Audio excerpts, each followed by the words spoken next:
ہمیں بچپن سے ایک بات بتائی جاتی ہے کہ وارز جو ان کے ریلیجن آئیڈیالوجی یا فریڈم کے لیے ہوتی ہیں، لیکن اگر یہ بات سچ ہوتی تو ہسٹری اتنی پریڈکٹیبل کیوں ہوتی کہ چونکہ وارز ہمیشہ پاور، ٹریڈ روٹس اور ریسورسز کے لیے ہوتی ہے. آئیڈیالوجی ریلیجن صرف لوگوں کو موبلائز کرنے کے لیے استعمال ہوتا ہے. اگر آپ ہسٹری کو تھوڑا دور سے دیکھیں گے تو ہر میجر کانفلکٹ کے پیچھے کوئی نہ کوئی اسٹریٹجک یا اکنامک ریزن لازمی رہے گی.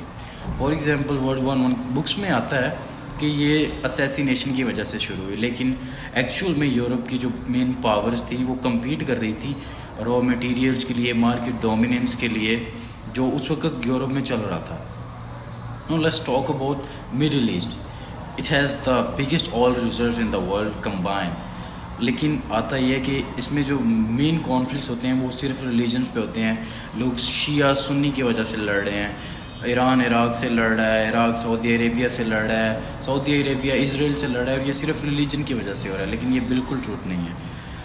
جو مین پاورز ہیں وہ مڈل ایسٹ پہ قابض اس لیے ہونا چاہتے ہیں کیونکہ وہ آئل ریزروز ان کے پاس زیادہ ہیں، اور جو آئل کنٹرول کرتا ہے وہ ورلڈ ڈومینیٹ کرتا ہے. یہ سب کو پتہ ہے. کولڈ وار کو آئیڈیالوجی کی وار کہا جاتا ہے کہ کیپٹلزم ورسز کمیونزم، لیکن گراؤنڈ ریالٹی میں یہ پاور کا کنٹرول کا وار تھا. کنٹریز کو دوسروں کے بلیف سے زیادہ ان کے جیوگرافیکل لوکیشن میں زیادہ انٹرسٹ ہے. عراق، ویتنام، افغانستان، ہر جگہ نیریٹیو الگ تھا لیکن انٹرسٹ سیم تھا. Regional influence, military presence and who controls the future.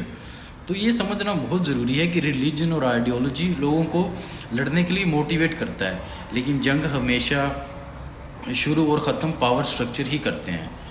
تو جب آپ وارز کو ایموشن کی بجائے انٹرسٹ کے ساتھ سمجھنا شروع کرتے ہیں تو ایوری تھنگ میک سینس، کہ ہسٹری کو ایموشن کے ساتھ نہیں بلکہ لاجک کے ساتھ سمجھو.